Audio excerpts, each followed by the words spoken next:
अस्सलाम नाज़रीन, आप देख रहे हैं royal speaks. Pakistan super league का पहला मरहला अपने इख्तिताम को पहुंच चुका है। कल आखिरी मैच खेला गया Islamabad United versus Quetta Gladiators.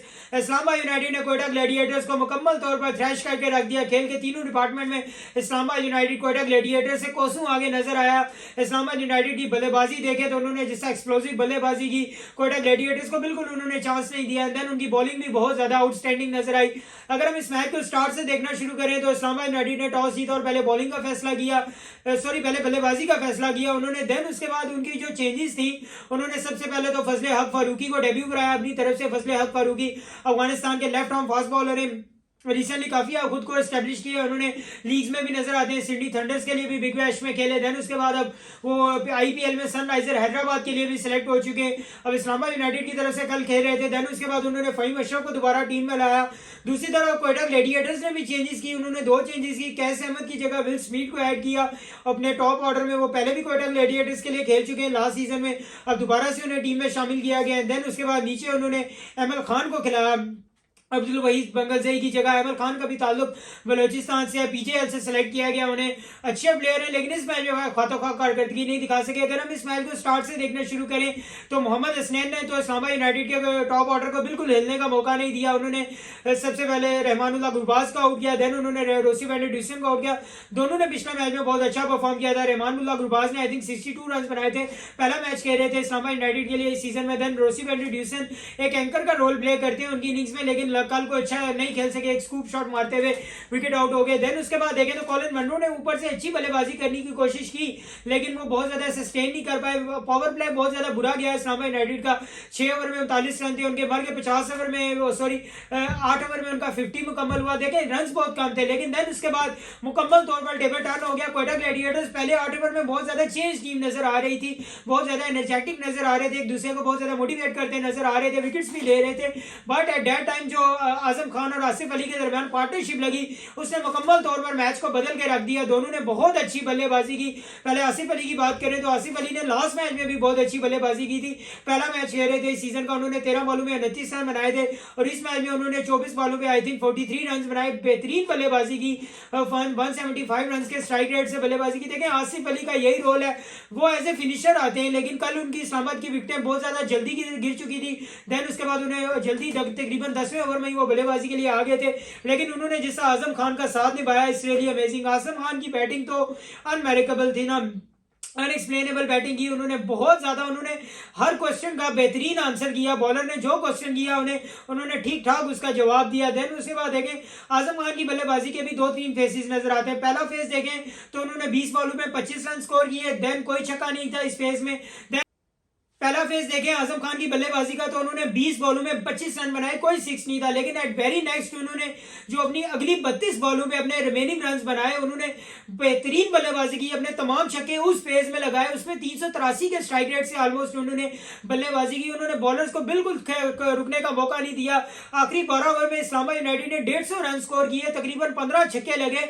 आखिरी 5 ओवर में 80 रन बने और जिस तरह आजम खान ने बल्लेबाजी की, उन्होंने ग्राउंड के चारों तरफ छक्के मारे, निकलकर मिड ऑन के ऊपर से, निकलकर मिड विकेट के ऊपर से, और आखिरी ओवर में जो उन्होंने स्पेशली छक्का मारा, बैठकर स्वीप मारी उन्होंने और वो 102 मीटर का छक्का लगा। I think shot of the tournament so far, इससे बेहतर शॉट अभी तक इस टूर्नामेंट में नहीं लगा। आई थिंक कहा जा रहा था कि वो जो साइम अयूब ने स्कूप मारा था बास अफरीदी को, वो बहुत ज्यादा अच्छा जो शॉट था, लेकिन इस शॉट की कोई जितनी तारीफ की जाए उतनी ही कम है, क्योंकि उस शॉट में पेस को यूटिलाइज किया गया था, लेकिन इस शॉट में जिस तरह वो स्वीप मारा गया ना, देखिए यही T20 का हुस्न है, आपके पास वैरायटी होनी चाहिए। हमारे पाकिस्तान के बैट्समैन है ना जो स्पेशली मिडिल ऑर्डर के, उनके शॉट्स में बहुत ज्यादा वैरायटी नहीं नजर आ रही। देखिए आपके पास जब 2-3 किस्म के अनऑर्थोडॉक्स किस्म के शॉट्स होंगे ना, बॉलर कंफ्यूज होगा, बॉलर के पास चॉइस कम हो जाएगी। वो अगर आप वो गुड लेंथ में मार रहे हैं तो आप उसको इस तरह की स्वीप्स उठा रहे हैं। देन अगर आगे वो यॉर्कर कर रहा है तो आप स्ट्रेट डाउन द ग्राउंड जाने की कोशिश कर रहे हैं, पीछे थोड़ा सा कर रहा है तो आप स्कूप कर सकते हैं। ये आजम खान की बैटिंग में नजर आया, ये सारी चीजें नजर आई है। तो इस तरह की वर्सटाइल बैटिंग नजर आनी चाहिए। T20 क्रिकेट की ये डिमांड है, आजकल डायनेमिक किस्म के शॉट्स बहुत ज्यादा नजर आ रहे हैं, ये बहुत की जरूरत बन चुके हैं और पाकिस्तान के प्लेयर्स को अब इस साइड आना पड़ेगा। जैसे मोहम्मद हारिस में एक झलक नजर आती है कि वो थोड़े डायनेमिक किस्म के शॉट्स मारते हैं। रिसेंटली साइम अयूब ने भी कुछ झलक दिखाई, लेकिन आजम खान बहुत ज्यादा अपने आप आपको उन्होंने स्टैब्लिश किया। लास्ट सीजन भी बहुत अच्छा परफॉर्म किया, रिसेंटली बीपीएल में भी अच्छा खेल के आए हैं, 100 भी किया, इस मैच में भी 100 कर सकते थे लेकिन वेरी लास्ट बॉल पे वो जाके आउट हो गए। 97 रन की उन्होंने इनिंग खेली। देखें कहते हैं ना दिल के भगोले जल उठे सीने के दाग से, इस घर को आग लग गई घर के चिराग से। क्वेटा और कराची के अगेंस्ट वही प्लेयर परफॉर्म कर रहे हैं जो पहले इनकी टीम्स में खेलते थे। आजम खान पहले क्वेटा में खेलते थे, उनके वालिद साहब मोइन खान क्वेटा के कोच हैं, रिसेंटली भी कोच हैं, अब वो इस्लामाबाद यूनाइटेड में आ चुके हैं। और अब देखें इस्लामाबाद यूनाइटेड की तरफ से खेलते हैं उन्होंने कैसे क्वेटा को सिंगल हैंडेडली क्रश कर दिया। बहुत अच्छी बल्लेबाजी थी। देखें ऐसा प्लेयर पाकिस्तान टीम में मिडिल ऑर्डर में रिक्वायर है, हमें मिडिल ऑर्डर के बहुत मसाइल हैं, नेक्स्ट ईयर वर्ल्ड कप भी है अमेरिका में, तो आपको इस तरह का प्लेयर चाहिए।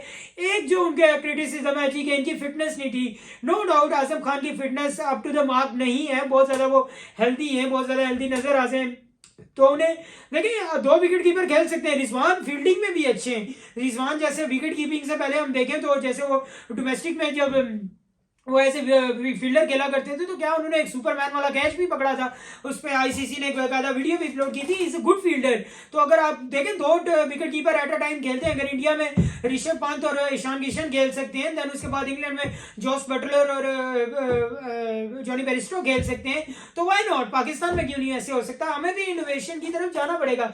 लेकिन क्वेटा ग्लैडिएटर्स के अगेंस्ट रन बहुत ज्यादा हो गए थे, 220 रन बन चुके थे।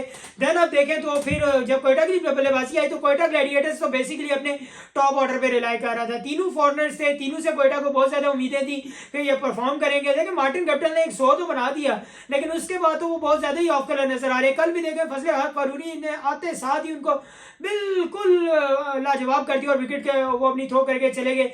देन उसके बाद अबरार अहमद ने जो 2 आउट किए उनके, उसके बाद विल स्मिथ को आउट किया और उन्होंने जेसन रॉय को जो विकेटें नहीं। देखें अबरार अहमद जब रिसेंटली इंग्लैंड के अगेंस्ट उन्होंने डेब्यू किया था तो तब भी मैंने कहा था कि ये पीएसएल में बहुत ज्यादा हार्ड प्रॉपर्टी होंगे, क्योंकि एक तो इंग्लैंड की टीम के अगेंस्ट इन्होंने विकेटें बहुत ज्यादा ली हैं, फॉर्म में नजर आ रहे हैं, और क्योंकि इंग्लैंड की टीम वालों का एक पॉजिटिव माइंडसेट है खेलने का टेस्ट क्रिकेट में, वो शॉट्स भी मारने जाते हैं तो उन्होंने शॉट्स को भी रिसीव किया है। तो ऑब्वियसली इस तरह का बॉलर ओडीआई क्रिकेट और टी20 क्रिकेट में बहुत ज्यादा यूटिलाइजेबल हो सकता है, जहां बैट्समैन बहुत ज्यादा रिस्क लेते हैं, बहुत ज्यादा मार्जिन ऑफ एरर होता है, तो वहां इनके विकेट बनाने का बहुत ज्यादा चांस है। स्पेशली जिसका कल उन्होंने टॉप ऑर्डर को थ्रैश करके रख दिया। क्वेटा ग्लैडिएटर्स 3 ओवर में ही अपनी पहली 3 विकेटें खो चुका था। देन उसके बाद हफीज भाई और सरफराज ने अच्छी पार्टनरशिप लगाई 69 रन की, बट देन हफीज भाई भी आउट हो गए। फिर सरफराज अहमद देखें लास्ट मैच में भी उन्होंने 30 बॉलों में 39 रन बनाए, लेकिन इस मैच में भी उन्होंने 36 बॉलों में 41 रन की इनिंग खेली। लेकिन सरफराज अहमद को यह बात समझनी पड़ेगी कि 220 रन का टारगेट चेस करते हुए 36 बॉलों में 41 रन नहीं बनाए जाते, उनको बहुत ज्यादा एक्सेलरेट करने की जरूरत थी। 36 बॉलों में 41 रन तो आई थिंक ये जुर्म है 220 रन का टारगेट चेस करते हुए आजकल की टी20 क्रिकेट में। और जब आपको पता हो गया आपकी टीम बिल्कुल एंड ऑफ द मार्जिन खड़ी है, यहां से अगर आप हारेंगे तो आप टूर्नामेंट से बाहर हो जाएंगे, वहां सरफराज अहमद को बहुत ज्यादा मैं समझता हूं एक्सेलरेट करना चाहिए था, लेकिन वो एक्सेलरेट नहीं कर पाए। बट एट वेरी लास्ट देखें तो फिर एक ही ओवर में शादाब खान ने 2 विकेटें ली, सरफराज को पहले उन्होंने आउट किया एंड देन फौरन ही उन्होंने नवाज को आउट कर दिया। देखें नवाज को अगर बॉलिंग लाइनअप में भी देखें तो नवाज की बॉलिंग लाइन बहुत बुरी नजर आ रही है इस टूर्नामेंट में। उन्होंने आई थिंक सिर्फ 1 विकेट लिया, तो नवाज इस तरह के बॉलर नहीं है, क्वेटा के मेन बॉलर है। प्लाटिनियम देखे उनकी परफॉर्मेंस क्वेटा के लिए बहुत ज्यादा जरूरी थी। देखें उनका स्पिनिंग लॉट बहुत ज्यादा लैग कर गया ना इस डिपार्टमेंट में, लेकिन उसके बाद फौरन एंड पे आ गया। फिर हसन अली ने 3 विकेटें ली और उन्होंने क्वेटा ग्लैडिएटर की टीम को पूरी तरह थ्रैश कर दिया। इस्लामाबाद की बॉलिंग लाइन भी बहुत ज्यादा तगड़ी रही। फजले हक फारूकी ने 3 आउट किए, शादाब ने 2 आउट किए, अबरार ने 2 आउट किए, हसन ने 3 आउट किए, यानी उनकी बैटिंग लाइन भी अब मुकम्मल फॉर्म में नजर आ रही है। टॉप ऑर्डर पहले परफॉर्म कर रहा था, कल के मैच में नहीं कर पाया नो डाउट, लेकिन मिडिल ऑर्डर ने आगे उनको जितवा दिया। उनकी बॉलिंग लाइन पहले 1-2 मैचेस में थोड़ी सी कमजोर नजर आ रही थी, लेकिन जब से हसन अली टीम में इंक्लूड हुए और इब्रार टीम में आए हैं देन, और अब शादाब भी खुद भी बकायदा फॉर्म में नजर आ रहे हैं। देखें पहले 2 मैचेस में शादाब की परफॉर्मेंस बहुत ज्यादा मिल रही थी, तकरीबन 7 ओवरों में उन्होंने 82 रन दिए थे, लेकिन पिछले मैच में भी उन्होंने 4 ओवरों में 26 रन दिए, 1 आउट किया। इस मैच में उन्होंने 4 ओवरों में 23 रन दिए और आई थिंक 2 विकेटें ली। अमेजिंग फॉर्म में आ रहे हैं। अब उनकी बैटिंग की रिक्वायरमेंट है कि शादाब थोड़ा सा बैटिंग में भी अपने कलर में नजर आए तो इस्लामाबाद यूनाइटेड के लिए बहुत ज्यादा बेहतरी नजर आ सकती है। देखें क्वेटा ग्लैडिएटर्स के लिए तो बहुत ज्यादा हालात मुश्किल हो चुके हैं। 5 मैचेस मैचेस में से कोयटा अपने 4 मैचेस हार चुका है, सिर्फ एक मैच जीता है। कराची और कोयटा की पोजीशन बिल्कुल एक जैसी है अगर मैचेस वाइज देखें, लेकिन रन रेट कराची का पॉजिटिव में है लेकिन कोयटा का रन रेट नेगेटिव है। कोयटा अपने लास्ट 35 मैचेस में से 22 हार चुका है, सिर्फ 11 मैचेस वो जीतने में कामयाब हुए हैं। 2019 में वो टाइटल जीते थे, उसके बाद वेरी नेक्स्ट 3 सीजन जो हुए कोयटा ग्लैडिएटर प्ले ऑफ में भी क्वालिफाई नहीं कर सका, उनका आखिरी नंबर आता रहा है। और इस सीजन में भी कोयटा ग्लैडिएटर्स के लिए अब कोई मैरिकल ही उन्हें प्ले ऑफ में लेके जा सकता है, या कोई टीमें बहुत ज्यादा बुरा खेले या कोयटा बहुत ज्यादा एक्स्ट्रा ऑर्डिनरी खेल दे तो वो अपने आप को आगे लेके जा सकते हैं। लेकिन कोयटा ग्लैडिएटर्स ने मेरा ख्याल है लाहौर कलंदर की पोजीशन संभाली है। पहले 4 सीजन में लाहौर कलंदर का आखिरी नंबर था और अब अगले 4 सीजन हो गए कोयटा ग्लैडिएटर्स 2 आउट आखिरी नंबर में नजर आ रही है। देखें नदीम भाई बहुत ज्यादा क्रिकेट का पैशन रखते हैं, जैसा उमर एसोसिएट को चला रहे हैं, पाकिस्तान क्रिकेट क्लब को चला रहे हैं। देखें अब वो सरफराज को थ्रू आउट द लेग वो कप्तानी को उन्होंने कंटिन्यू किया हुआ है, लेकिन अगर मैं समझूं कोई और बॉस होता है यहाँ पे, कोई बॉसी एटीट्यूड वाला होता तो सरफराज अहमद कब से फारिग हो गए होते। देखिए सो करके पीएसएल एक बिजनेस ही है, ये सारे बिजनेसमैन है, कोई अपना नुकसान बर्दाश्त नहीं करता। तो अब कोयटा ग्लैडिएटर्स को बहुत ज्यादा नुकसान हो रहा है। अब उनको अपनी मैनेजमेंट में कुछ चेंजेस करनी पड़ेगी, अपने ड्राफ्ट को बेहतर करना पड़ेगा। देखें आजकल क्रिकेट जो ये लीग क्रिकेट हो रही है इसमें आधी गेम ड्राफ्ट टेबल पे सॉल्व होती है, वहां कोयटा को लैकिंग नहीं शो करनी है, आगे उनके लिए कॉम्बिनेशन को कुछ सेटल ऑन करना है। देखिए पहले 4-5 मैचेस तो कोयटा को समझ ही नहीं लगी कि उन्होंने किस प्लेयर को खिलाना है, किस प्लेयर को बेंच पे बिठाना है, किस प्लेयर को उन्होंने किस नंबर पे खिलाना है, ओपनर खिलाना है, नंबर 8 खिलाना है, बॉलिंग में क्या यूटिलाइजेशन करनी है। कल भी देखें 1 ओवर दिया गया इफ्तिखार को, आई थिंक इफ्तिखार को ज्यादा ओवर दिए जा सकते थे, 1 ओवर में उन्होंने 4 रन दिए, लेकिन नो डाउट अब बहुत ज्यादा गलतियां हो चुकी हैं। अब मार्जिन ऑफ एरर बहुत कम है, अगले सारे मैचेस अब कोयटा को जीतना पड़ेंगे अगर वो क्वालिफाई करना चाहते हैं। तो कोयटा के लिए हालात बहुत ज्यादा मखदूश होते जा रहे हैं। इंशाल्लाह बहुत जल्द आपसे दोबारा मुलाकात होगी, तब तक के लिए अल्लाह ने के बाद दुआओं में याद रखिएगा। पाकिस्तान जिंदाबाद, कश्मीर पाइंदाबाद।